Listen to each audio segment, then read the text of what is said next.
taking a blind contour drawing like this one, where it's completely driven by sort of a journey of line, you can take it, and what I like to do sometimes is take two L-shaped pieces of cardboard. This acts as a way to crop and kind of ask myself, which sections of this composition do I find most interesting? And I can shop, it's like window shopping. You can shop around for a view, and maybe the view is a square, maybe it's more of a rectangle. And once I have established sort of a view that I like, I'll take another pencil and I'll go ahead and I'll just sort of create a window for that view.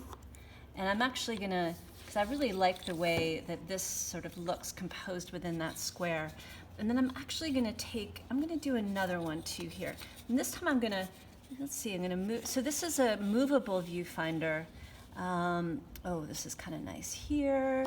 So I'm gonna go ahead, now this shape is sort of a non-habitual shape for me, and that's the beauty of the movable viewfinder, is that you're not always looking through a square or a classic rectangle. And now that I have these two compositions delineated, what I want to do is I'm going to take some walnut ink and I'm going to dip my brush in, and on one of them I'm going to start to paint in some interior shapes. So in this one, I'm just going to pick and choose and paint in some interior shapes, some of these abstract little shapes, which I find so cool and also totally unpredictable. Because this drawing was done as a blind contour drawing, it was absolutely not up to me. These shapes are not something I would have predicted or dictated in any way. So I'm just going to paint them in, and I'm not really worried about, maybe this ink is going to drip. It's not really a big deal, but I'm just going in and really appreciating the beauty of some of these shapes. And I actually did this drawing with a water-soluble pencil. So as I'm putting the ink in, some of that pigment is actually starting to dissolve, and I'm sort of enjoying that. It's sort of an indigo blue. It's hard to see, but it is part of this process. And so I'm coming in and I'm sort of looking at the boundaries here. I'm keeping it within the square boundary I made. But what's starting to happen is it's starting to move from linear to painterly.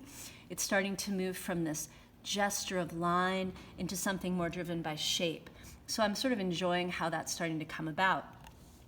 In my other box over here, I'm going to do the reverse. I'm actually going to paint in around the objects or around the shapes, so that rather than painting in the small interior shapes, I'm going to paint in the shapes that occur around them.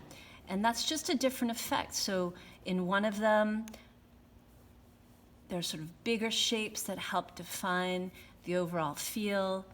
And in the other one, it's more sort of interior shapes.